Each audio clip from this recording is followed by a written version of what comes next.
Binunot ni Vlad ang kanyang espada sa lupa, tumingin sa Deathworm sa harap niya, at sinabing nandito na ito. Sumigaw ng napakalakas ang Deathworm habang nakatingin sa kanya.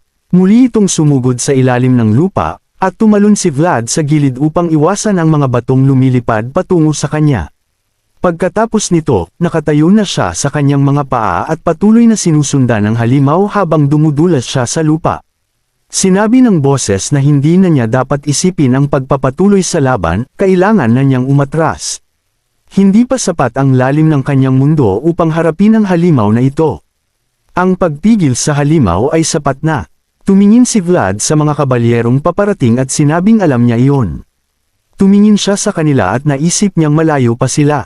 Bumaling ang Deathworm sa kanya, binuksan ng malawak ang bibig nito, at nagsimulang sumigaw ng napakalakas. Narinig ito ni Vlad at mahigpit na binantayan ang mga galaw ng halimaw habang mabilis itong lumubog sa ilalim ng lupa. Nagawa niyang tumalon sa gilid at gumulong para iwasan ito. Pinanood niya ang Deathworm na lumubog sa ilalim ng lupa na may malakas na ingay. Malakas niyang sinabi na muli itong papasok sa ilalim ng lupa. Tumingin si Vlad sa paligid at nag-isip kung saan ito pupunta. At nagtatanong kung aatake ba ito mula sa kaliwa o kanan. O pupunta na ba talaga ito ulit sa mga Peregrino? Nagulat siya nang naramdaman niya ang isang napakalakas na pagyanig sa ilalim niya. Tumingin siya sa ibaba at napansin niyang nagsisimula ng gumuho ang lupa sa ilalim niya. Agad na sinabi ng boses na dapat siyang umilag. Nawasak ang lupa sa ilalim ni Vlad at napagtanto niyang huli na ang lahat. Mula sa malayo, nakita ni Lotber kung paano nilamon ng malaking halimaw si Vlad. Labis siyang nag-alala sa nangyayari at malakas na sinabi na wag. Tumingin siya sa Deathworm na nakatayo sa gitna ng malaking ulap ng alikabok. Biglang nawala ang alikabok at nakita niya ang anino ng isang kabayo na may sakay na tao. Labis na nagulat si Lotber sa nakita niya sa harap niya at hindi siya makapagsalita. Nakita niya ang isang nagulat na si Vlad na nakasakay sa kabayo mula sa isang grupo ng mga ligaw na kabayo. Malakas na sumigaw si Vlad sa gulat at sinabing nakasakay siya. Nagulat ang boses nang may mapansin siyang kakaiba at sinabing dapat niyang tingnan ang noo nito gamit ang kanyang mundo. Ginawa ni Vlad ang sinabi niya at nakita niya ang transparent na enerhiya na nagmumula sa noo ng kabayo at sinabi niyang espiritu ito. Ang kabayong ito ay may dugo ng unicorn. Patuloy siyang sumakay sa kanyang kabayo at tumawa ng malakas sa nangyayari. Masaya siyang tumingin sa unahan at naisip niya. Ibig sabihin, ganito ang itsura ng mundo habang nakasakay sa kabayo. Tumawa siya ng malakas at sinabing kahanga-hanga. Nahabol siya ni Lotber at tinawag ang kanyang pangalan upang makuha ang atensyon niya. Lumapit siya sa kanya at tinanong kung ayos lang ba siya. Sumagot si Vlad na maayos siya at nagpatuloy. Tiningnan ni Lotber ang espada niya at naisip na naglagay siya ng attraction spell sa espada niya. Hindi siya makapaniwala na inilagay niya ang sarili sa panganib ng walang pag-aalinlangan. Kaya niyang magsakripisyo para sa kapakanan ng iba. Isang binata, isang mag-aaral na nagising sa Code of the Sword Master sa buong pagkatao niya. Sinabi niyang isang kahanga-hanga at matapang na desisyon iyon. Ginampanan niya ang kanyang tungkulin ng mas mahusay kaysa sa sinumang kabalyero. Medyo nagulat si Vlad sa sinabi niya at nagpasalamat sa kanya. Tinanong ni Lotber kung tingin niya ay kaya niya ito. Kailangan nilang patayin ang Deathworm na ito para sa kaligtasan ng mga Peregrino. Dapat magsimula na ang laban. Nagulat si Vlad sa sinabi niya at sinabing ang Deathworm ay bahagi ng isang nahulog na dragon. Sinabi ni Lotber sa isang matatag na boses na kaya niya ito. Pagkatapos niyang sabihin ito, nagtinginan sila sa isa't isa sa loob ng ilang segundo at walang sinabi. Sinabi niya na mayroon siyang marka ni Dorothea at nakasakay siya sa maringal na kabayong ito upang maakit ang Deathworm.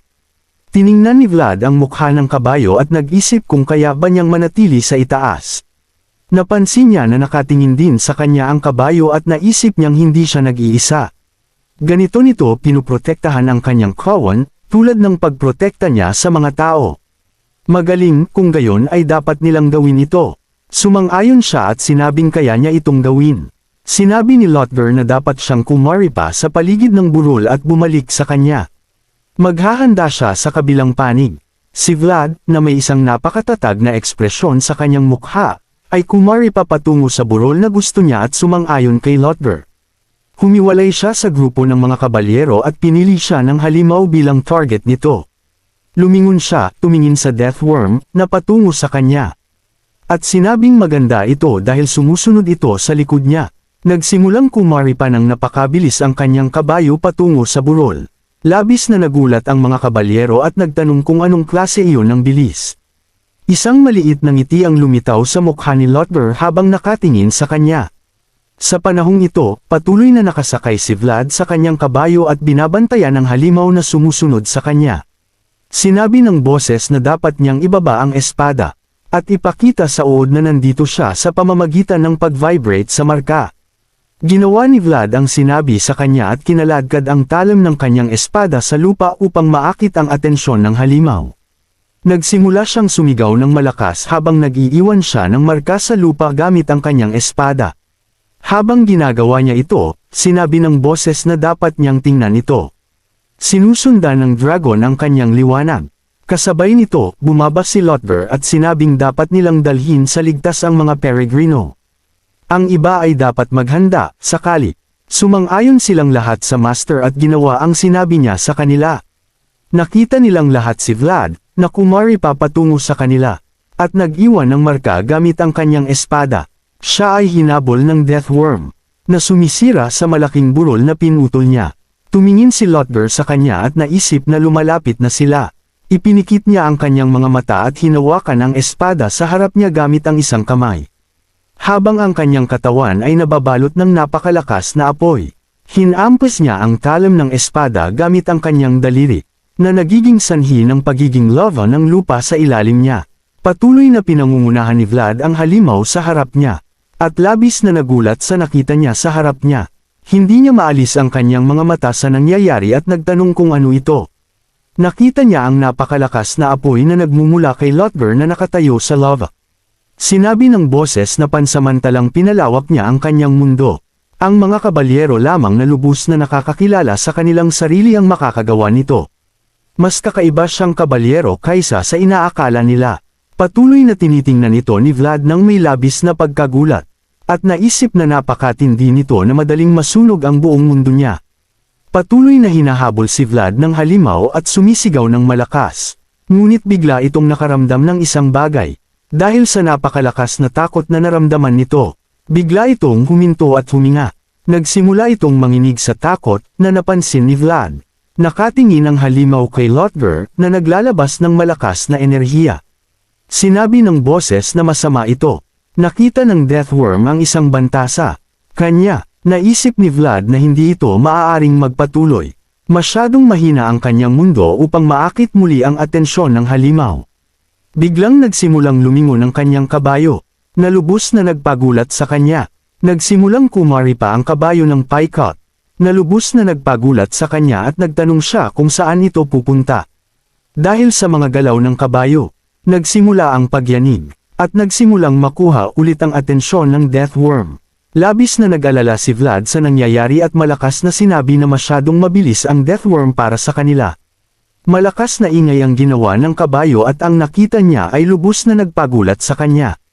Tinitigan niya ng mataman ang kabayong ito at sinubukang magsabi ng isang bagay. Ngunit hindi niya magawa dahil sa kanyang matinding pagkagulat. Nakita niya na ang sungay sa noo ng kabayo ay nagsimulang lumiwanag ng mas maliwanag kaysa dati. Sinabi ng boses na ang kanyang kapayapaan at ang basbas ng puting ahas ay umaayon sa kanya. Ang isang matagal nang nakalimutan na banal na lihim ay bumangon mula sa mga alaala ng mundong ito. Ang pangyayari ay nagawang muling maakit ang atensyon ng Deathworm. Isang napakalakas na aura ang nagmumula kay Vlad at sa kanyang kabayo, na umaakit sa atensyon ng halimaw. Nagbigay ito ng isang napakalakas na sigaw habang nakatingin sa kanilang direksyon. Agad na pagkatapos nito ay inutusan niya ang kabayo na sumulong, na agad namang ginawa nito.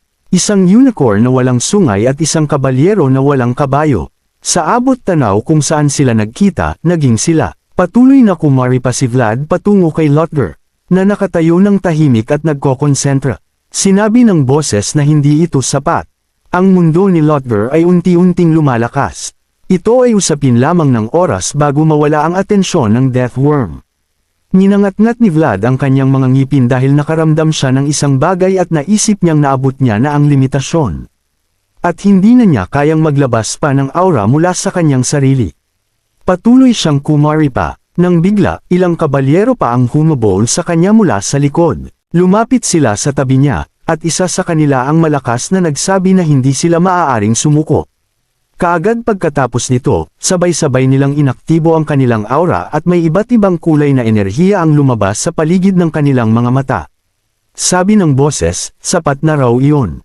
Tinawag ng isa sa mga kabalyero si Vlad at malakas na sinabi na dapat siyang magpatuloy sa parehong diwa at tumakbo sa tabi ng Ginoo. Sumang-ayon si Vlad at ginawa ang sinabi nito. Dahan-dahan siyang lumapit, at nang sapat na ang kanyang lapit, tinawag niya si Lotber ng malakas. Siya at ang mga kabalyero ay dumaan sa tabi ni Lotber, na nagsabing napakahusay ng kanilang ginawa. Tumayo siya sa harap ng malaking halimaw at patuloy na nagpakawalan ng kanyang enerhiya, at sinabi na ngayon ay turn na niya. Gumawa siya ng lava sa ilalim ng kanyang mga paa at sinabing teritoryo ito ng Bezid. Binuksan niya ang kanyang mata, kung saan lumabas ang napakalakas na enerhiyang apoy. At sinabi niya na ito ay isang lupain kung saan walang karapatan ang kanyang uri na maghasik ng kaguluhan.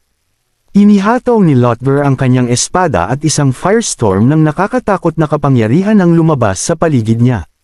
Napakahirap siyang humataw gamit ang kanyang espada, inilabas ang lahat ng kanyang naipong enerhiya, at sinabing dapat itong mawala. Nagpakawala ito ng napakalakas na apoy na nagdulot ng malaking pinsala sa napakalaking halimaw na ito. Lahat ng mga nasa malapit ay tiningnan ang ginawa niya ng may matinding gulat at tuwa. Nagulat si Vlad dito, at nagtaka kung ito ba ang mundo ng isang kabalyero na may kakayahang magsuri ng sarili. Nakikita niya ang death worm na nasusunog matapos mahataw, at naisip niya na ito ang tunay na mundo. Ang ganitong tanawin ay napakalayo sa common sense. Ang panunood sa mundo ng kabalyero ay parang panunood sa isang bundok na lumilipad patungo sa kawalang hanggan. Naalala niya ang mga kabalyero na kilala niya at nagtaka, kung kaya din ba nila ito. Patuloy na pinapanood ni Vlad ang nangyayari ng may matinding gulat at nagtanong kung kaya niya rin ba talagang gawin ito. Ang sabi ng boses ay syempre, kaya. Kung ang kanyang kapayapaan ay hindi matitinag na walang anumang bagay sa mundo ang makakayanig dito. Lumuhad si Lotber matapos patayin ng deathworm at tiningnan ang mga apoy na nanatili sa lupa. Nilapitan siya ni Vlad at inagaw ang kanyang atensyon sa pagtatanong kung ayos lang ba siya. Tiningnan siya ni Lotber at sinabi na natutuwa siyang bumalik siya, napakahusay ng kanyang ginawa. Tiningnan ni Vlad ang mga apoy at nagtanong, hindi ba masusunog ang lahat ng mga parang? Sinabi ni Lotber na basa ang damo, kaya ayos lang, masusunog ito ng kaunti at mamamatay. Sinubukan niyang bumangon. Ngunit nanginginig ng husto ang kanyang mga binti at sinabi niyang gusto rin niya ng isang nakakapreskong baso ng beer. Nabigo siya at bumagsak sa lupa. Sinabi ng boses na tila nagdusa siya ng parusa sa pansamantalang pagpapalawak ng kanyang mundo. Inabot ni Lotber ang kanyang kamay kay Vlad at nagtanong kung tutulungan niya siyang bumangon. Lubos siyang ginulat ni Vlad sa pag-upo sa tabi niya at sinabing mas mabuti na umupo na rin siya. Nagulat ng husto si Lotber sa paraan ng pag-uugali ni Vlad at tahimik na tiningnan ang kamay na inabot niya ng ilang segundo. Mabilis niyang pinag-isipan ito at isang ngiti ang lumabas sa kanyang mukha.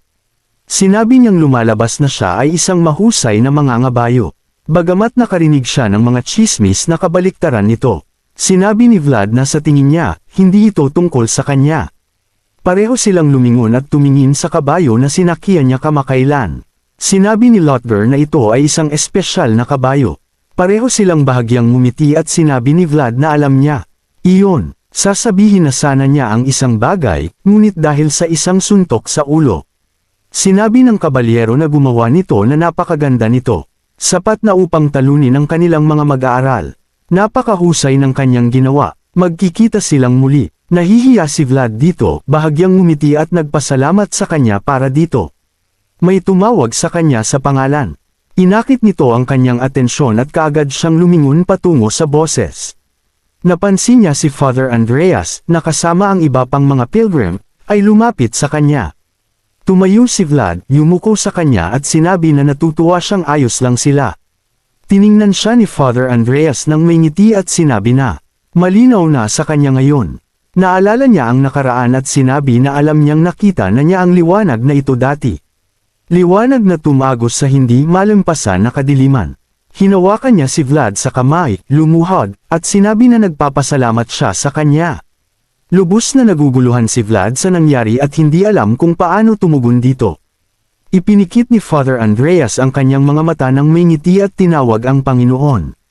Sinabi niyang isang batang lalaki ito, na tumanggap ng sarili niyang kalooban, kumikilos ng tanging dahil sa dahilan na ito.